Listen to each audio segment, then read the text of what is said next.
রাসূল সাল্লাল্লাহু তাআলা আলাইহি ওয়াসাল্লাম একদিন মসজিদে বসে আছেন, সাহাবীরা তিনিকে ঘিরে আছেন। এমন সময় মহানবী সাল্লাল্লাহু তাআলা আলাইহি ওয়াসাল্লাম বললেন, এখন যিনি মসজিদে প্রবেশ করবেন তিনি বেহেশতের অধিবাসী। একথা শুনে উপস্থিত সব সাহাবী অধীর আগ্রহে তাকিয়ে রইলেন মসজিদের প্রবেশমুখে।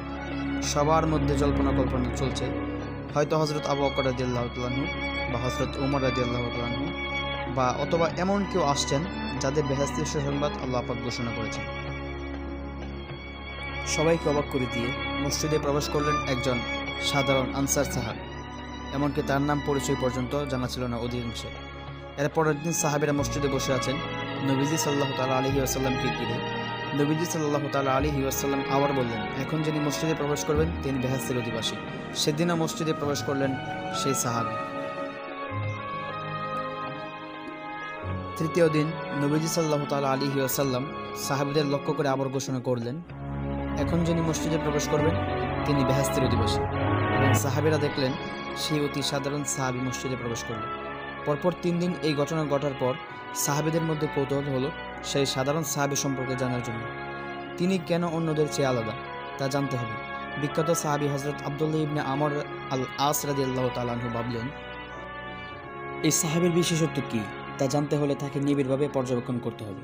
তিনি সেই সাহাবীর কাছে গিয়ে বললেন, আমার বাবার সাথে আমার মনোমালিন্য হয়েছে, তোমার বাড়িতে কি আমাকে 3 দিনের জন্য থাকতে দেবে? সেই সাহাবী রাজি হলেন। হযরত আব্দুল্লাহ রাদিয়াল্লাহু তাআলা আনহু তাকে গভীরভাবে পর্যবেক্ষণ করতে লাগলেন, খুঁজতে লাগলেন তিনি কি এমন আমল করেন সারাদিন তেমন কোনো কিছু তার চোখে পড়ল না। তিনি ভাবলেন হয়তো তিনি রাত জেগে ইবাদত করেন, কিন্তু দেখা গেল রাতের নামাজ পড়ে তো তিনি ঘুমোতে চলে গেলেন। উঠলেন সেই ফজর পড়তে। পরের 2টি দিনও এভাবে কেটে গেল। হযরত আব্দুল্লাহ রাদিয়াল্লাহু তাআলা আনহু কোনো বিশেষ আমল বা আচরণ আবিষ্কার করতে পারলেন না যা অন্যদের চেয়ে আলাদা। তাই তিনি সরাসরি সেই সাহাবীকে বললেন, দেখো আমার বাবার সাথে আমার কোনো মনোমালিন্য হয়নি, আমি তোমাকে পর্যবেক্ষণ করার জন্য তোমার বাড়িতে ছিলাম, কারণ নবীজি সাল্লাল্লাহু তাআলা আলাইহি ওয়াসাল্লাম বলেছেন যে তুমি জান্নাতি। আমাকে বলো তুমি আলাদা কি এমন আমল করো? সেই সাহাবী বললেন, তুমি আমাকে যেমন দেখেছো আমি তেমনই, আলাদা কিছু তো আমার মনে পড়ছে না। এই কথা শুনে হযরত আব্দুল্লাহ রাদিয়াল্লাহু তাআলা তাকে বিদায় জানিয়ে চলে যেতে থাকলেন। এমন সময় সে সাহাবী হযরত আব্দুল্লাহ রাদিয়াল্লাহু তাআলা তাকে বললেন, আমার একটা অভ্যাসের কথা তোমায় বলা হয়নি।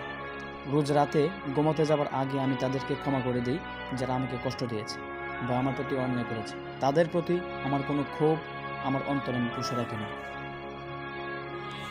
হযরত আব্দুল্লাহ রাদিয়াল্লাহু তাআলা আনহু এই কথা শুনে বললেন, এজন্যই তুমি আলাদা, এজন্যই তুমি জান্নাতি। রাসূল সাল্লাল্লাহু তাআলা আলাইহি ওয়াসাল্লাম বলেছেন, যে মানুষের প্রতি দয়া করে না আল্লাহ ও তার প্রতি দয়া করে না।